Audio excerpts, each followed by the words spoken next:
Good morning, good evening, everybody. Very nice to meet you. Thank you very much for joining us at this online side event for the launching of the Plastic Innovation Program by the GEF Small Grants Program at UNDP. This is an official side event of the meetings of the conference of the parties to the Basel, Rotterdam, and Stockholm conventions.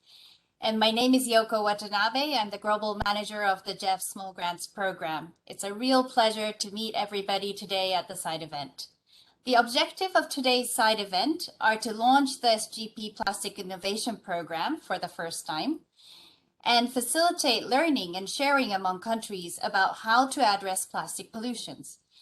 And the third objective is to really mobilize awareness and support for the implementation of the plastic management and the SGP Plastic Innovation Program that we are launching today. Before giving the floor to our esteemed moderator and speakers, allow me to share a few logistic measures. First of all, please keep your microphone muted during the presentations. Please put your questions and comments in the chat box at any time as we proceed with this side event. And we really look forward to a lively discussion with all of you. And second of all, this session is being recorded. So unless there is any objection, the presentation, recording, and Q&A summary will be posted on the Spark Blue, where we will share the link. And we plan to post it as soon as possible after this side event. With this logistic note, I now have the great pleasure to introduce Mr. Haoliang Zhu, our moderator for today's side event. Haoliang is the Assistant Secretary General and Assistant Administrator and Director of the Bureau for Policy and Program Support, where Small Grants Program is hosted and being part of the team. He has over 27 years of experience in international development, and having joined UNDP in 1994 and worked in headquarters and many country offices in Asia, Pacific, Europe, and Central Asia, and being a director of the Regional Bureau before as well. Haoliang has been a long-term champion and a supporter of the Small Grants Program and local action and UNDP's work on plastic. So thank you so much, Haoliang, for joining us today, and the floor is yours. Thank you. Thank you very much, Yoko, for the generous introduction. Dear friends and colleagues, I'm really happy to be with you at this important event. We have about now 55 minutes for the session, so time is short. So let me just provide a few very quick opening remarks. I think we all know the challenges, with the plastics. And in 2019, in 1950s, we had about 2 million tons of, plastics waste. In fact, plastics production. Okay, in 1950s is about 2 million tons. And by 2018, it's 359 million tons, and this number is projected to triple, by 2050. So the growth has been phenomenal. But the problem also is that about 50% of all plastics are meant to be used apparently for only once, and their life, of plastic bags is 12 to 15 minutes. But it takes 400 to 1,000 years for it to disintegrate. So, and it's a real challenge for the planet, for our human environment. And also, COVID-19, we know, has also presented additional challenges. It is estimated that every month, we're using 129 billion face masks and 65 billion gloves. So this clearly adds to the plastics pollution. We all know the challenges. So I think it is everyone's responsibility to do something about it if we want to achieve a sustainable development where human and the environment live in peace, in harmony. And UNDP, through its GEF Small Grants Program, certainly has tried to do something.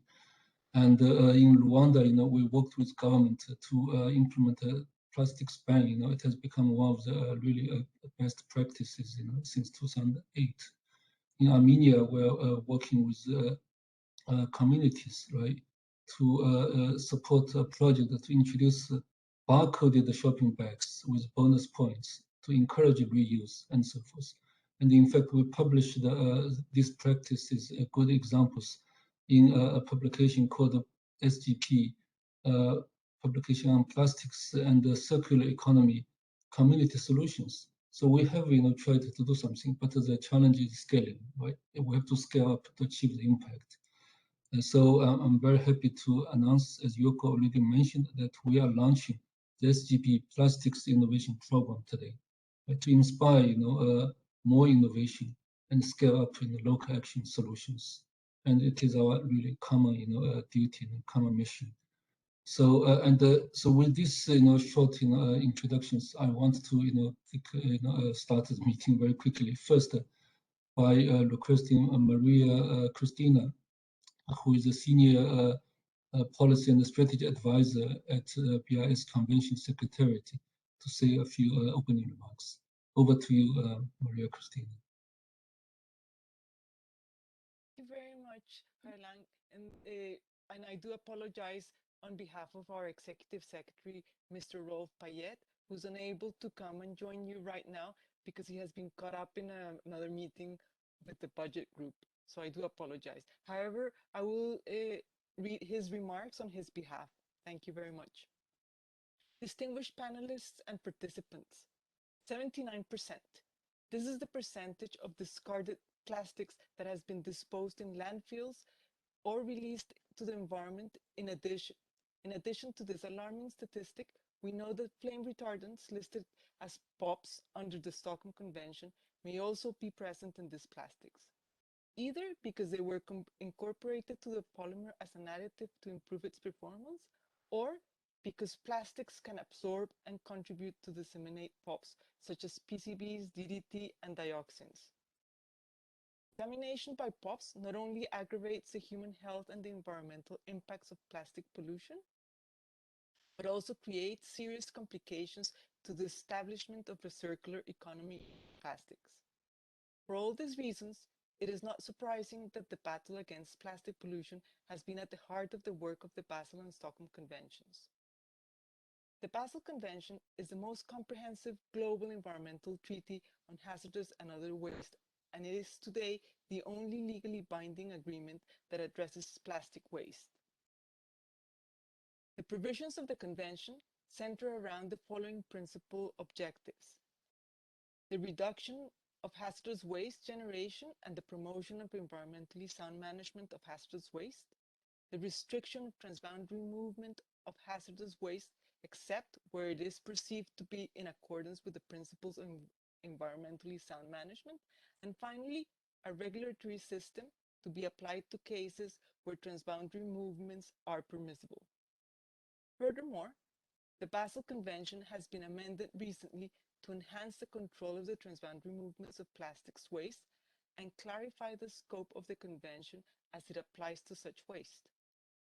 The Conference of the Parties established also the Plastic Waste Partnership, which provides a global platform to bring together countries from all over the world to work hand in hand with stakeholders from civil society and the business community to promote the environmentally sound management of plastic waste and prevent and minimize its generation.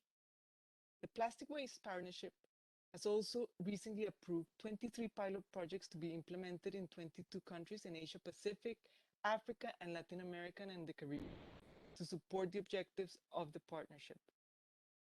In this regard, the BRS Secretariat has also provided technical assistance to parties through various projects, such as the Regional Center Small Grants Program, that is under the centers established under the Basel and Stockholm Conventions, or also the project Marine Litter and Microplastics, promoting the environmentally sound management of plastic waste and achieving prevention and minimization of the generation of plastic waste.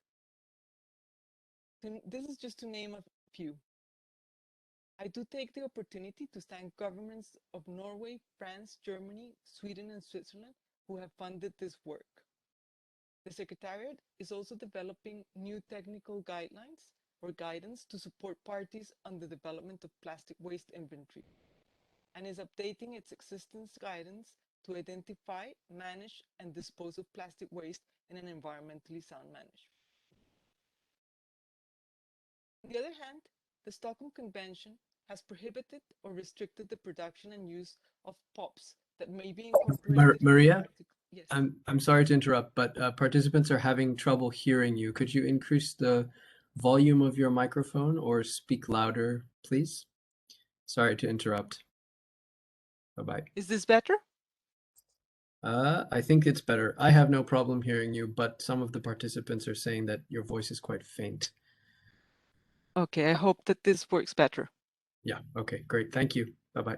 No problem.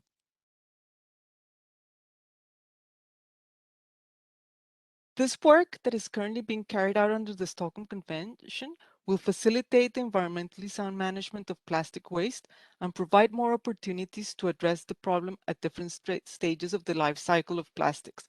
For example, UV 328, a plastic additive,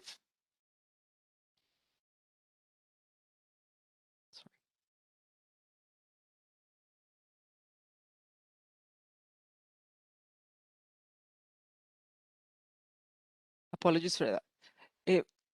UV 328, a plastic additive, is currently under consideration by the POPs Review Committee.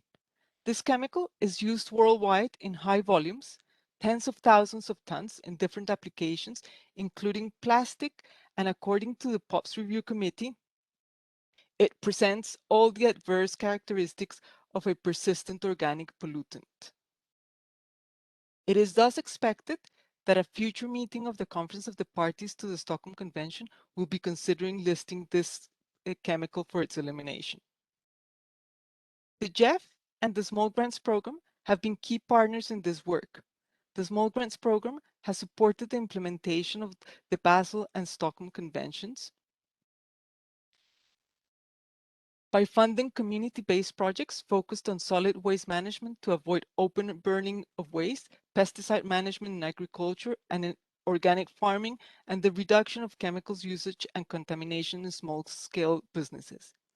Therefore, this initiative to launch a new global innovation program to reduce plastic use and waste is very timely and complements the ongoing work currently being carried out by stakeholders at the national, regional, and global levels to beat plastic pollution. On behalf of the BRS Secretariat, we would like to welcome this initiative, and I hope that through cooperation and coordination, we will, as tweeted recently by the Secretary General Antonio Gutierrez, break the habit of single-use plastics and start making peace with nature. Before concluding, I take the opportunity to invite those participating here to also follow this afternoon another similar side event, which is on marine and plastic waste story. I thank you very much for your attention, and I hope you enjoyed this side event. Thank you very much. Thank you very much, Maria Cristina, for the support of the Secretariat.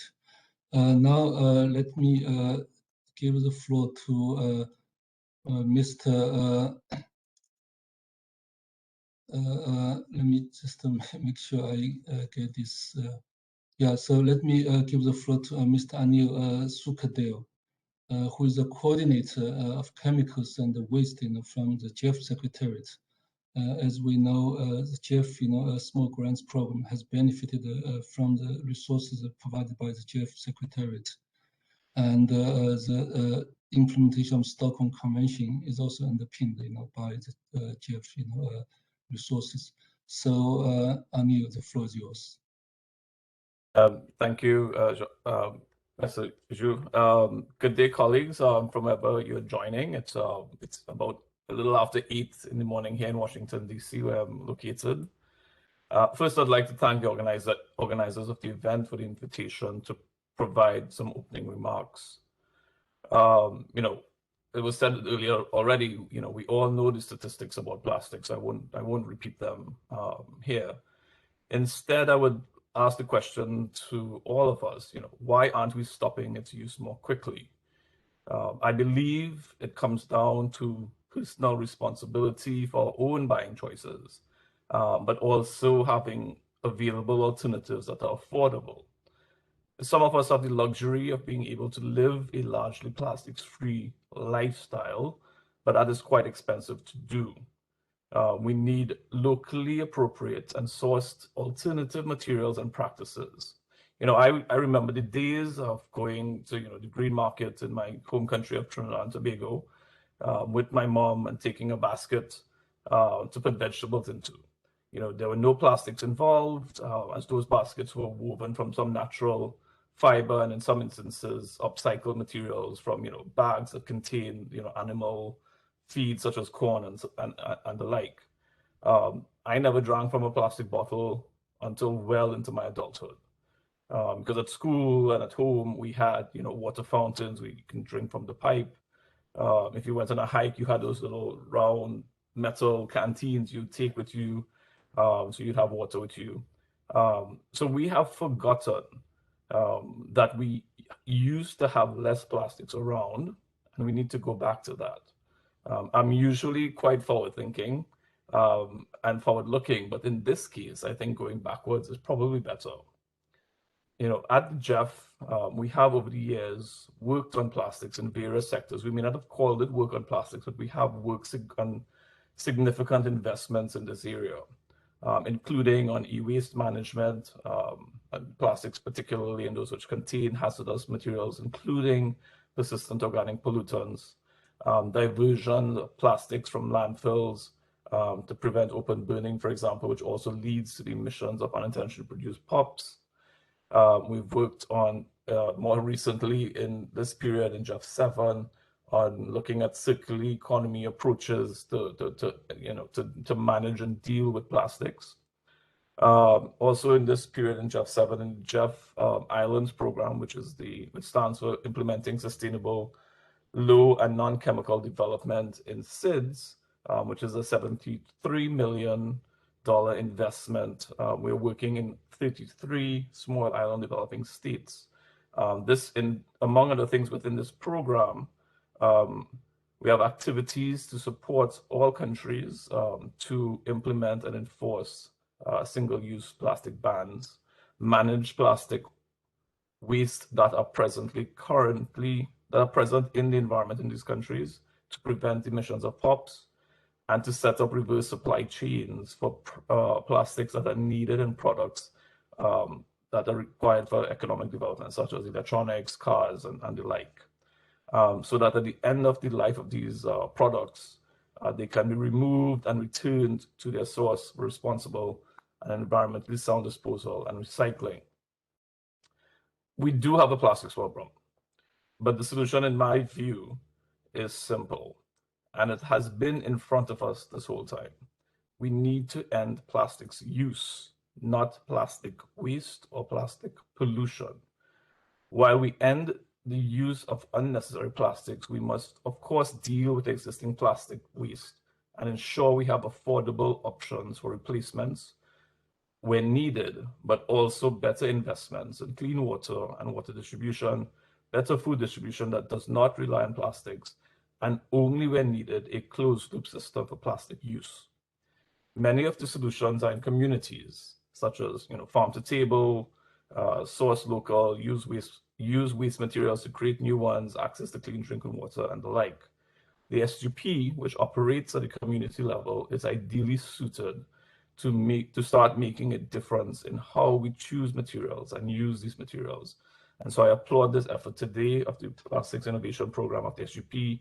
The GEF is, of course, the funder of the SGP, and it's a very integral part of the work that we do, particularly at the community level. And so I applaud this effort today, and I look forward to the remainder of this side event. And I thank you for your attention. Thank you very much, Anil, for this framing. I think you reminded many of us, what was done in the past, and also you emphasized the importance of not really just dealing with the existing problem, but also addressing the issue of the source, that is stopping the use of plastics, and especially the ones that are really not necessary. So thank you very much for this. So next, let's move to our presentation part, the panel discussion part. I'm really happy that we have excellent list of speakers, and we have fortunate to have Minister Romano from Mauritius with us. We're very happy to have a director as well, from Ghana with us, and we have our own colleagues from UNDP. So, so first, I would give the floor to Su Lan Chen, the program advisor of the GEF Small Grants Program from UNDP, to make a presentation on, what this innovation program is about. Then we give the floor to Minister Javier Romano to present, the practices, experiences, and lessons, from Mauritius. And after that, since the minister has to leave for another urgent meeting, so we are going to open the floor for some quick discussions. And before I give the floor to Director Lydia Esua, from Ghana, to talk about Ghana's experience. And then we close with our country office experience, and in fact, the experience of Vietnam in dealing with plastics through our GEF Small Grants Program. So, and then we open the floor for discussion. Hopefully we have time. So, so I think for panelists, please try to stick to the 7 minutes time limit that you have, so we have time for discussion. So Su Lan, over to you, please. Thank you so much. Thank you, Holian, for your very kind introduction. Dear distinguished speakers and colleagues from all around the world, it's a great honor and pleasure to be part of this side event and give a very brief introduction to the community-based plastic innovation program entitled Action Now, Local to Global Alliance of Plastic Intelligent Communities. Next slide, please. So I think we all have heard all these alarming statistics. I don't need to repeat here, but if business remains as usual, we will have more plastics than fish in the ocean by 2050. The ocean basically will turn into a plastic soup, and plastics never go away. They become microplastics, nanoplastics. And according to the World Economic Forum, we are already eating a credit card worth of plastics every week. So next slide, please.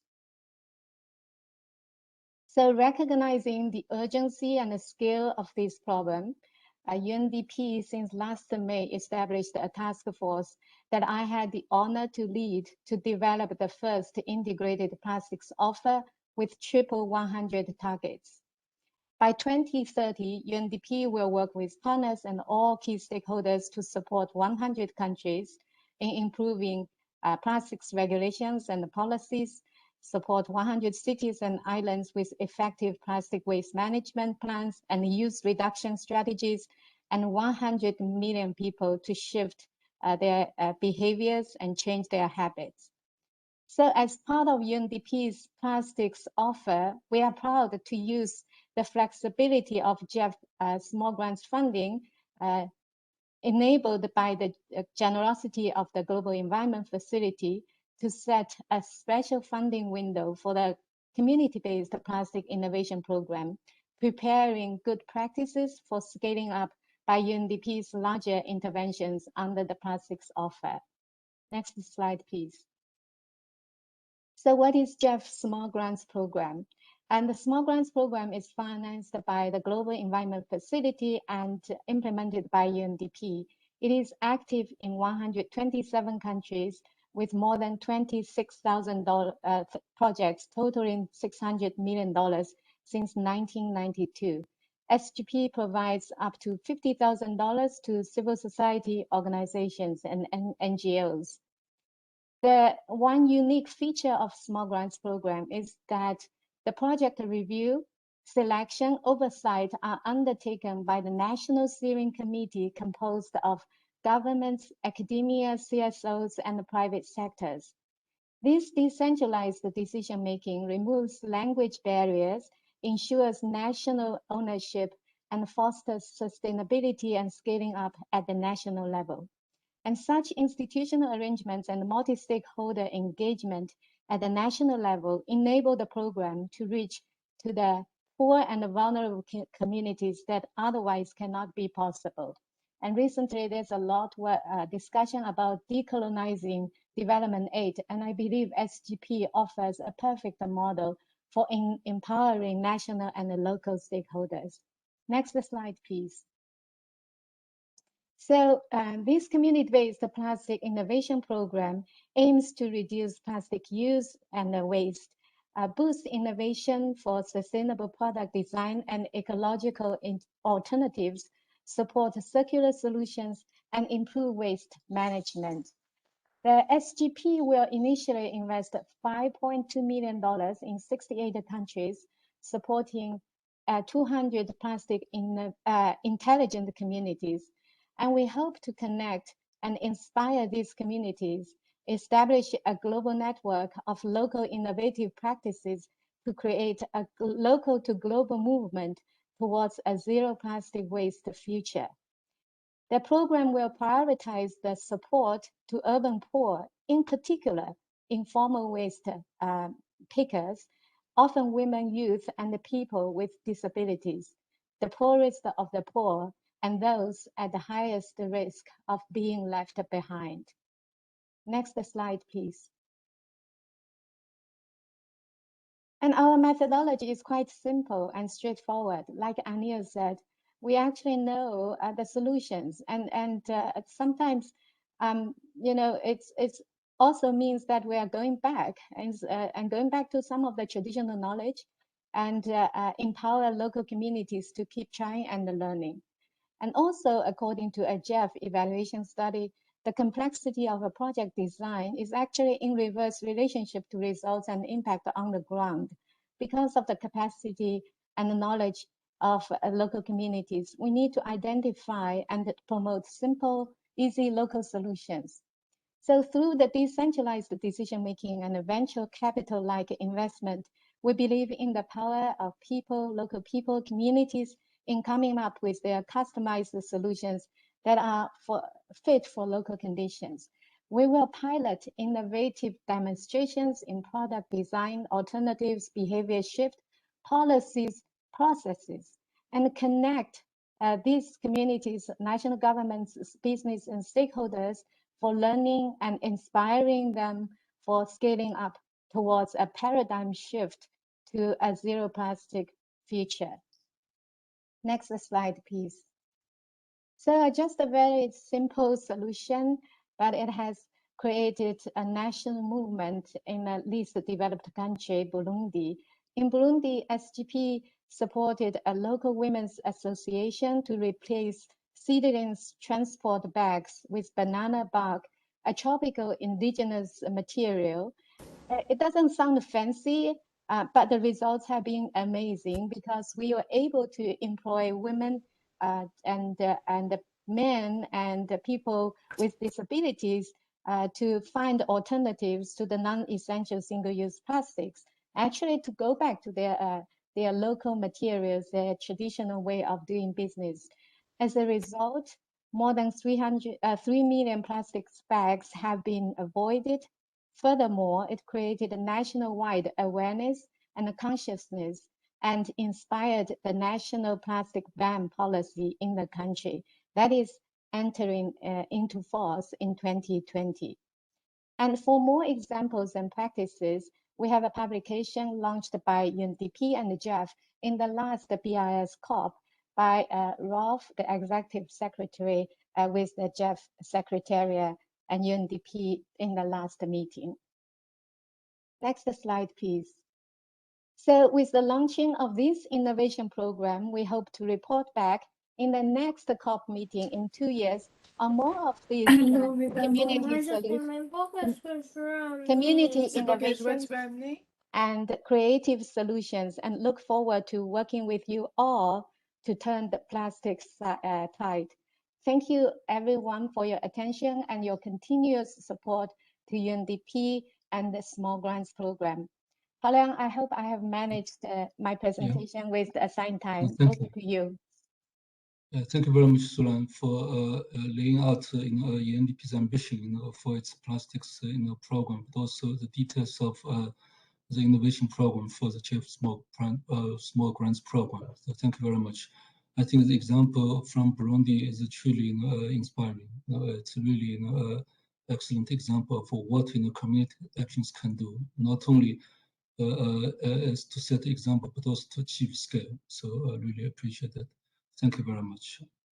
And next, I'm delighted to introduce the Honorable Minister Kavi Ramano, Minister of Environment in Mauritius. He will be speaking on the plastics management and SGP in Mauritius and the perspectives from the government of Mauritius. Minister, thank you very much for taking time in your busy schedule to join us. The floor is yours, please. Thank you. Hello, everyone. Thank you for the invite. I am indeed honored to be with you remotely today for the launch of the Plastic Innovation Program by the GEF Small Grants Program, UNDP. Let me give you a first slide, please. Let me give you a brief background on Mauritius concerning facts and figures concerning solid waste. Mauritius generates a volume of some 537,000 tons of municipal solid waste annually, and plastic waste accounts for more than 75,000 tons, which represents about 14% of total waste. Most of the plastic waste of disposed at our only landfill, Mauritius, which is only fully engineered sanitary landfill of the country, and about only 2,000 to 3,000 tons of these waste are recycled yearly. About 130 million PET bottles are commercialized annually in Mauritius, out of which only around 40% are recycled annually. Next slide, please. As announced in the government program 2020-2024, in January 2020, government aims to make Mauritius a plastic-free country within the nearest possible delays. In this regard, my ministry is promoting circularity in its effort for an ecological transition and has taken some measures. Some of these are the development of a solid waste management strategy, reviewing its regulation on plastic bags, introducing new regulation for banning of single-use non-biodegradable plastic products, reviewing the regulation on polyethylene terephthalate PET bottles. Additionally, a new division, namely the Plastic Management Division, has been created since January 2021 at the level of the Ministry of Environment. Next slide, please. Concerning the legislation in force in Mauritius, we have three pieces of legislation on plastics. Namely, we have the environment protection and banning of plastic bags. We have the control of single-use plastic products, which is in force since it has been introduced in July 2020, and it is in force since January 2021. And we are aiming to ban single-use plastics such as cutlery, plate, cup, bowl, tray, and so on. And thirdly, we have the PET regulations of 2001. And now we are presently reviewing the PET regulations because we are aiming of coming in the near future with new regulations with the deposit consignment. And we think that this measure will help us enormously to be able to collect a maximum of these 120 million of PET bottles which are produced annually. Next slide, please. So the government introduced the environment protection banning of plastic bags since 2015, and these were repealed and replaced in 2020 and was promulgated in September 2020. We gave a 6-month moratorium just to enable the economic operators to be able to deplete the existing stocks and look for appropriate alternatives. Next slide, please. With regards to the single-use plastic products regulations of 2020, this piece of regulation, I have said, has come into force since the 15th of January 2021 and the 15th of April 2021. And this provision include a ban of single-use plastic, and now we have provided penalties for import, manufacture, possession, sale, supply, or use.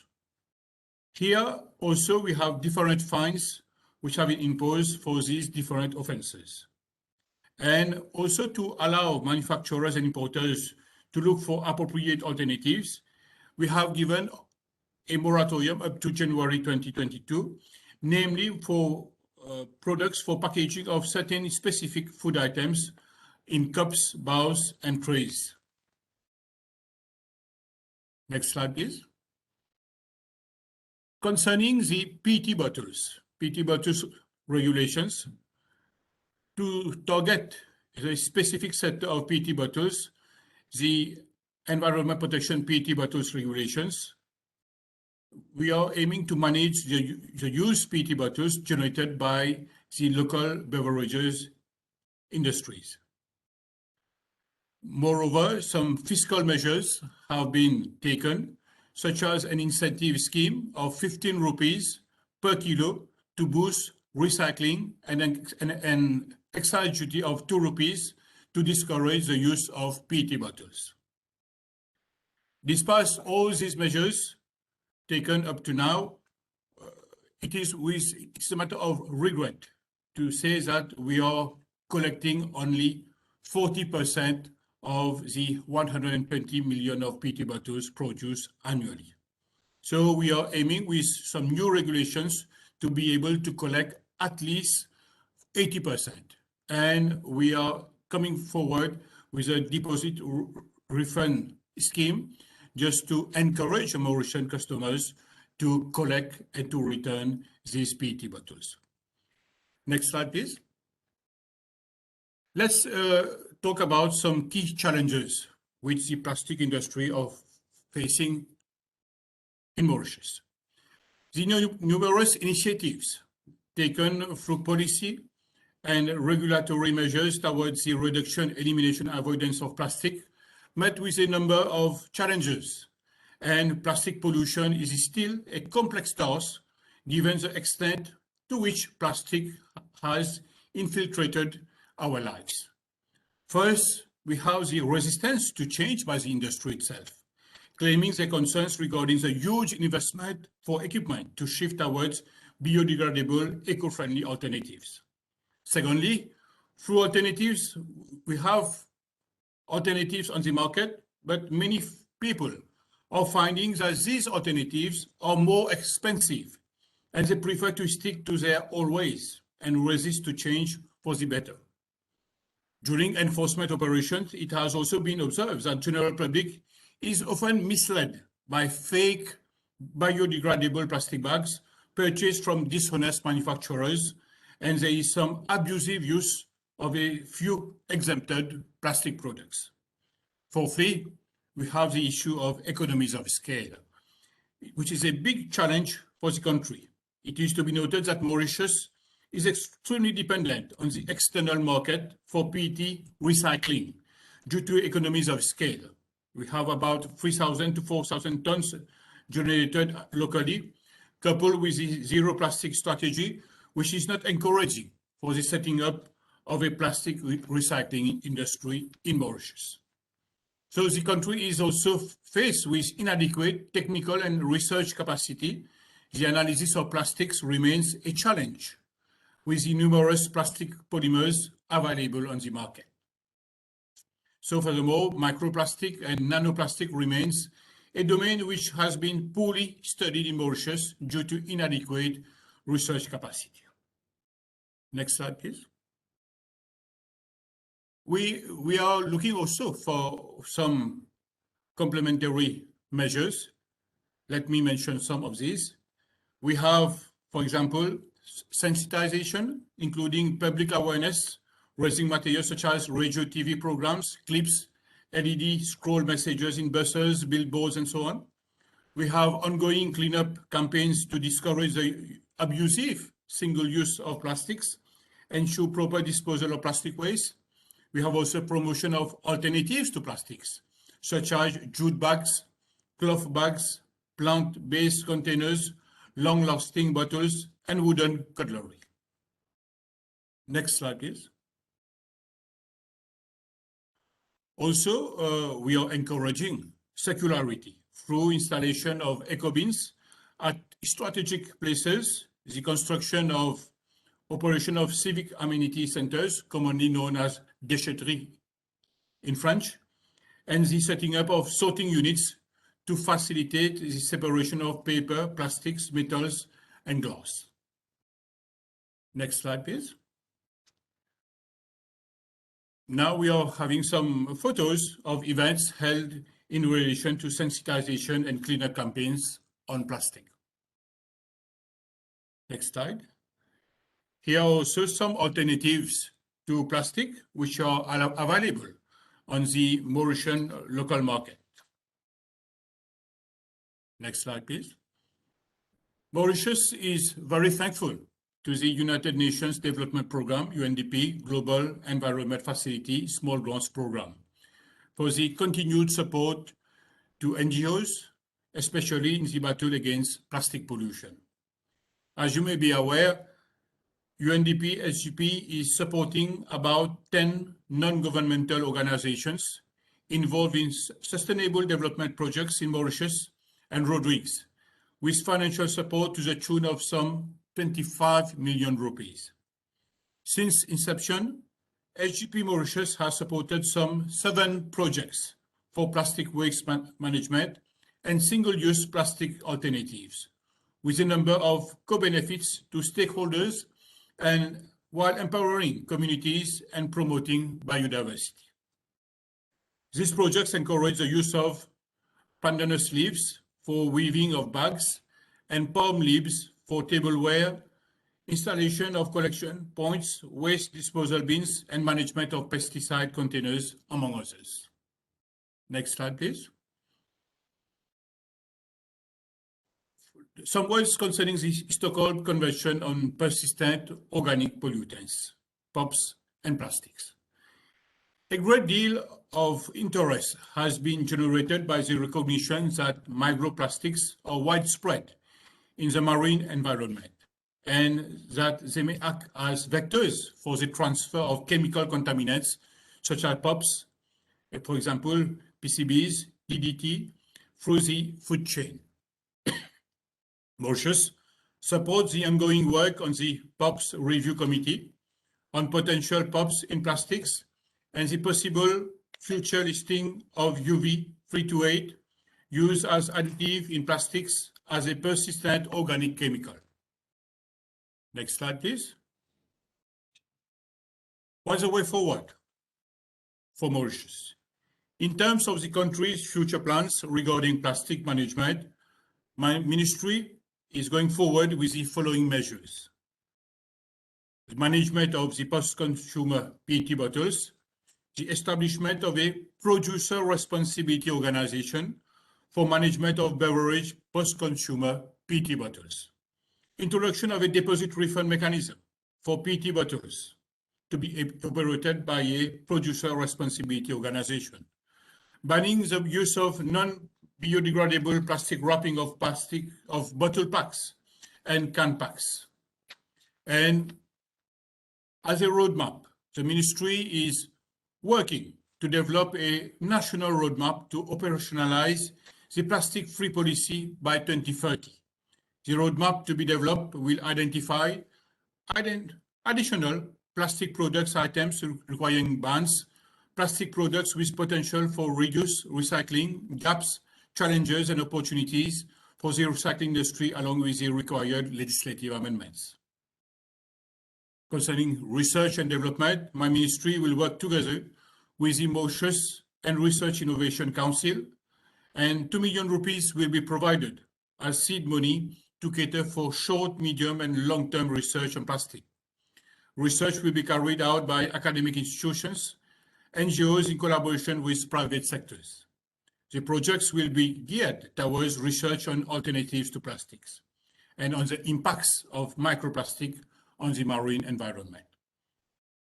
For states like Mauritius, capacity strengthening, technology transfer and lodging for best practices adopted by developed countries, such as Nordic countries, are ways to help the country progress further in its fight against plastic pollution. Next slide, please. As concluding remarks, I would say no to plastic, but before ending, I would like to mention that these consistent but persistent small steps towards managing plastic and controlling plastic pollution motivate my ministry to continue to work in this direction, despite the challenging and difficult COVID-19 context. These measures would not have been possible without the collaboration of all stakeholders, including the private sector, NGOs, and international organizations such as GEF, Small Guns Program, UNEP, and UNDP. The collaboration of all will lead us to slowly but surely achieve our goal of making Mauritius a plastic-free country by 2030, and thus create a healthier and cleaner country for all. I thank you for your attention. Thank you very much, Honorable Minister, for your detailed presentation. I think you presented clearly a policy framework and a set of actions that the government has taken, not only from legislation, but also to encourage research, encourage participation, and so forth. And your photos also reminded us how beautiful Mauritius is. So thank you very much. Since we have time limit, I will have two questions. I was monitoring the chat, and we don't have time to open the floor. But the two questions is that, okay, what have you achieved with these bans? Okay, successively, you have banned single use and also plastic bags. What is the impact so far? The second question, there was a technical question on, are you going to start the deposit refund schemes at some point? Over to you, Minister. Yeah, we are looking forward. We are aiming to have a cleaner Mauritius. For us to be able to have a cleaner Mauritius, we should come forward with bold measures. And since the beginning of this year, we have already put in force the single-use plastic regulations. We have identified at least 10 items, 10 main use items in the Mauritian context. And I should say that the Mauritian consumer, the Mauritian public, and the Mauritian industries have adopted these measures. And I should say we have a clear adherence of the Mauritian society with these measures. And concerning the deposit refund system, this is a very big issue for us because we have some existing regulations since 2001. These regulations put some obligations on the bottlers for them to be able to collect the PET bottles in Mauritius. But unfortunately, up to now, only 40% of these 120 million of PET bottles produced annually are being collected and exported. So we are having about 60% of these 120 million of PET bottles in nature. And what we are looking for is to come forward and try to aim in the near future for the collection of at least 80% of these PET bottles. And we think, and we are confident about this, that we should come forward with the deposit refund system. And I should say that we have the acceptance from the private sector to work together, and we are finalizing the regulations, and we are coming forward with the extended producer's responsibility, because we think that it's not that the private sector should look at things not only on a profit perspective, but it should also cater for these products once they reach the end of life. And I think that's the responsibility of each and everyone, and it's also the responsibility of the private sector. Thank you very much, Minister. We're very encouraged by what you said, and I think you're dealing with some very complex issues, such as extended producer's responsibility. but it is really important that we all try to look at what can be done about it, because ultimately we're in this together. So thank you very much, Minister. If you don't mind, let me move on to our next presentation. Okay, so thank you very much again. Next, I would like to invite Director Lydia Issour from the Ministry of Environment Science, Technology and Innovation from Ghana, who will speak about the local action related to plastic management in Ghana. Thank you very much, Lydia. The floor is yours, please. Thank you very much. Hello, everyone. I'm excited to be part of this side event and to share what Ghana is doing with regards to the management of plastics. So like any other African country or country in the world, Ghana has had its fair share of challenges with regards to the management of plastics. The choking of our drains, leading to flooding year in, year out, and many other challenges that has been enumerated by other speakers. But government took a political commitment to address this plastic waste management issue by leading the formulation of a national plastics management policy. Next slide, please. So the policy has been approved. Next slide. The policy has been approved by Cabinet, and the policy comes along with the establishment of institutions that will see to the implementation of the policy. So we have the establishment of the Resource Recovery Secretariat, which is coordinating plastic waste management activities. Additionally, government demonstrated its commitment to plastic management when in October 2019, His Excellency the President Nana Akufo-Addo himself launched the National Plastics Action Partnership, which seeks to provide efficient service delivery, education and awareness creation on plastic waste management, and also promotes clean environment within a circular economy ecosystem. We've also had capacity building technical assistance by other development partners. For instance, we have GIZ supporting us, the ministry, with other key stakeholders on the establishment of EPR systems. So our capacities are also being built to be able to come up with an EPR system as part of the policy and framework that we are setting for the management of plastics.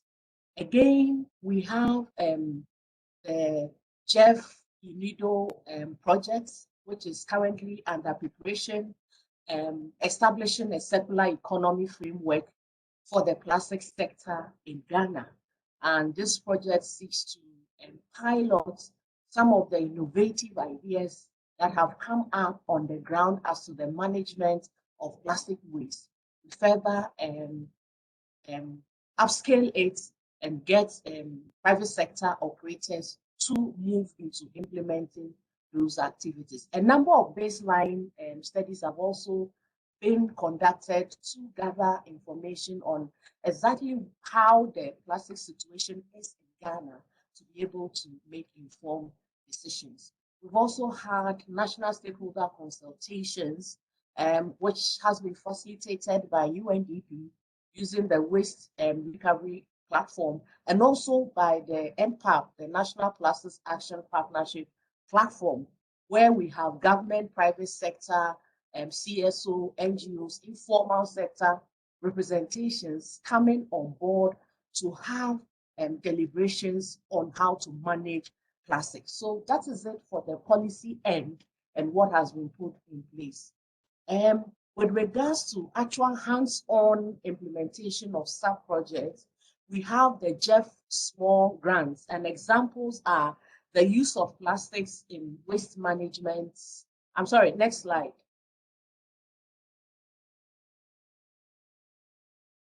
So the use of plastics in basket weaving, and this is being done by disabled persons in the Upper West region of the country.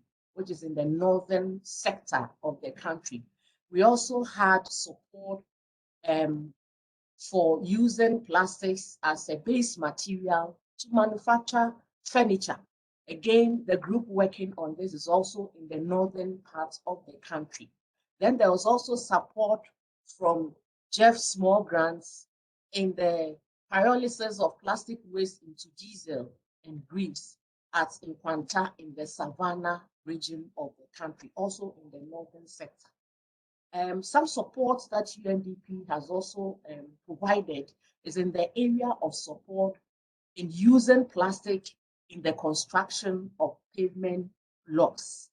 They also supported with the Waste Recovery Innovation Challenge, awarding the successful entrepreneurs with an amount of about $400,000 just to help them promote and roll out the innovative ideas they have by way of creating jobs and enhancing their enterprises.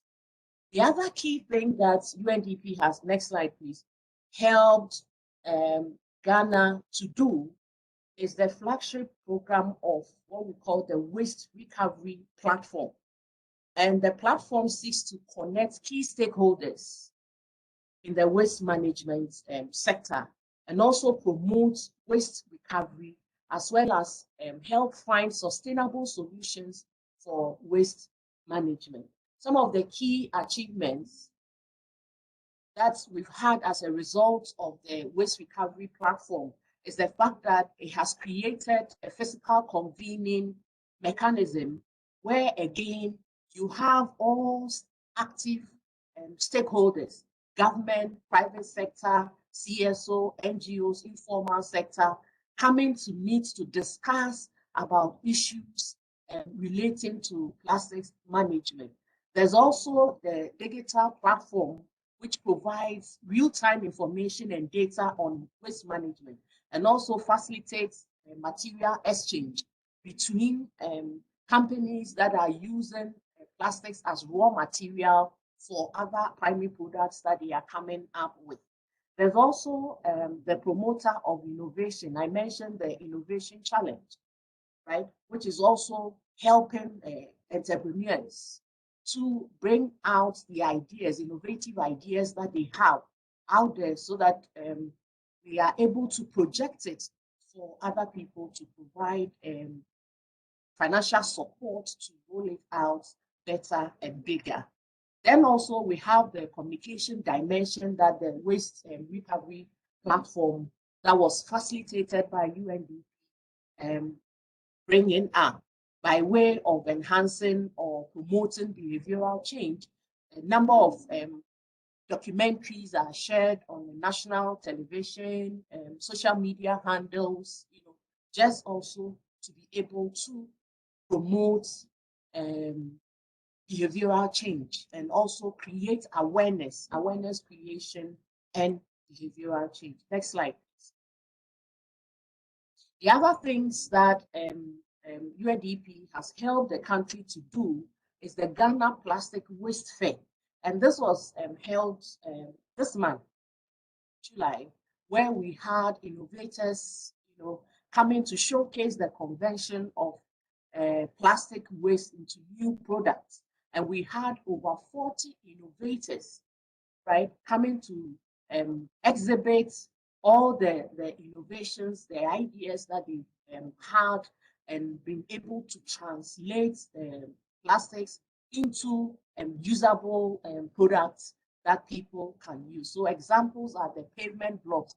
If you come to the Ministry of Environment here in Ghana, you would see that we've used this plastic pavement blocks to pave the entrance of the ministry. And that is to sell the idea to other people that this is something that is usable, and it doesn't pose any environmental health challenge. Also using pavement blocks for building of houses. In the last 3 months, this short video has been on social media all over the place, and people are getting excited about the fact that you can also use plastic for the building of houses, school bags, etc. Next slide, please. Then UNDP is also helping the country with the city-to-city dialogue and learning. So we have various hierarchy and levels of cities. When you come to Greater Accra, which is the capital city, the waste generation is quite high. But this year in March, we took a tour to the northern sector of this country, and we're surprised to know that the plastic waste menace is as bad, equally bad in the northern sector as it is in the southern sector. So this roundtable networks and community learning and sharing also provides a platform for behavioral change. Next slide, please. South-South cooperation, this is something that is being planned, and in future, when COVID-19, we've been able to really manage ourselves with it, we plan to take a study tour to areas that they have good practices on the management of plastic. Next slide. Developing and disseminating knowledge products. This is, I mentioned earlier that UNDP is actually up on this game and ensuring that the documentaries are aired everywhere. Go to social media handles, you have them there, and also on the national television. So I'll conclude by touching on, next slide, on the lessons that we have learned so far. And one of the key things is the fact that the way to go in managing the plastics menace is the multi-stakeholder approach. So we bring all stakeholders around the table to, as much as possible, avoid the duplication of interventions that development partners are supporting, either the private sector, government agencies, or even CSOs and NGOs to implement. The other key lesson that we have learned has to do with the Waste Recovery Innovation Challenge and the fact that it creates the platform for government or for UNDP to put out there the number of innovations which ordinarily would have been kept in some corner, in some community, somewhere that nobody gets to know. But we create that platform and bring them up and showcase it to the whole world so that people can see and also provide financial support to open up their enterprises. On that note, I want to say a very big thank you for the time given me to make this presentation, and I thank you for your attention. Thank you very much, Lydia, for this very detailed presentation. I know all our speakers so far have exceeded their time allotments, but I think it's really important that we hear from you the detailed experience, and you clearly presented a really good case study of how Ghana has dealt with this. And you not only talked about the stream policy issues, but really you showed a lot of downstream activities, the multi-stakeholder approach, through which you engage the public communities to take action. I think these are really valuable examples. So thank you very much, Lydia. And there's a lot of posts in the chat, quite vibrant discussion in chat. Please also have a look, And because of time issue, I don't think we can discuss this more at this time. So I would ask the last speaker, Hyun, to really be very concise, to present the Vietnam's experience fairly quickly, and then we conclude it, because otherwise, we may lose audience here. Thank you very much, Hyun. The floor is yours. Thank you, Thao Lang, for the introduction. Good morning, good afternoon, and good evening, everyone around the world. It's very an honor for me to speak at this event to share the community experience in dealing with the plastic waste from Vietnam. Next slide, please. Yeah, Vietnam, as you may see, is a very large country. It has population around 96 million people, and the country is very long in terms of coastline, and the situation that the country also faces a lot of difficulties in the waste management. You've seen some figure on the slide here. We have 35 billion tons annually, and plastic waste around 1.8 billion. That's very huge. And still with the country is very, limited in terms of resources and the registration framework and also capacity, especially to dealing with the plastic waste currently. At this point of time, the country is still dealing with a very huge amount of waste disposed and up at the landfill, and 30% still under overburning, and the percentage collected in the urban is just 80%, many such balance of waste, including the plastic waste leakage into the environment.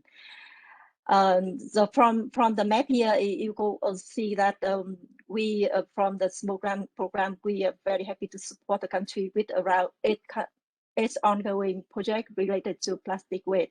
And I'm very fortunate we got the funding from the government of Norway. You know that the small grant in Vietnam, we present in the country since 2099, many 22 years ago, and working in the over 43 provinces out of Vietnam.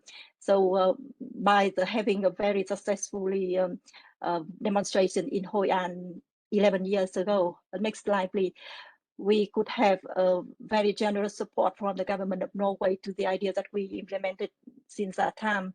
Many of you have been to Hoi An and Sitao, the UNESCO heritage site. It's a very small and beautiful town. And at that time, we just start with a very small project with the Women Union, but the very, at a very innovative approach at that time. We try to use the integrated approach in waste management and also touch upon the informal waste sector.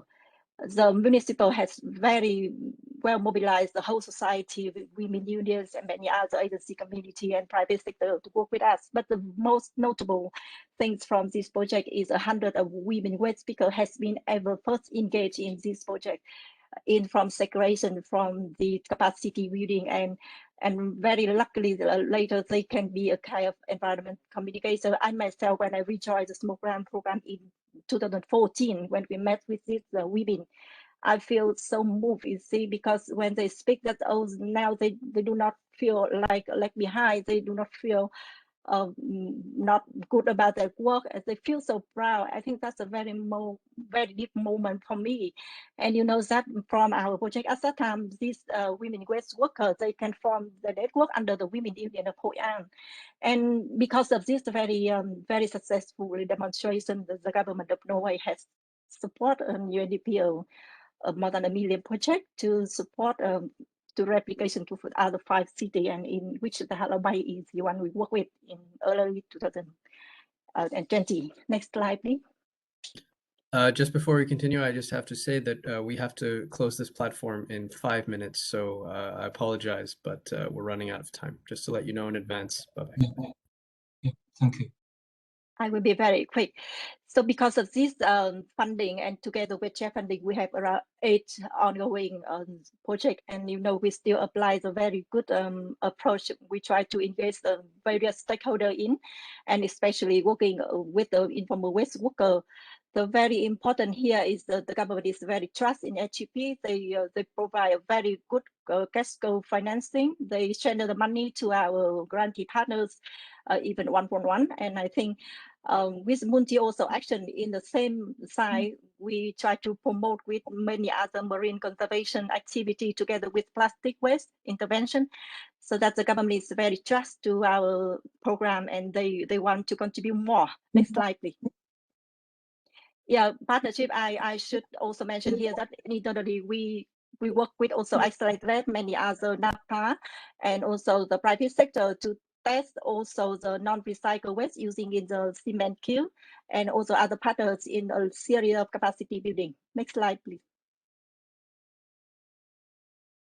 And I think the best thing from Vietnam I want to share here is that we have engaged different stakeholders, women, youth, farmers and fishermen, and tourists, informal workers, and also indigenous people to join with us in this exercise. As Hao Lang say, it is everyone's responsibility.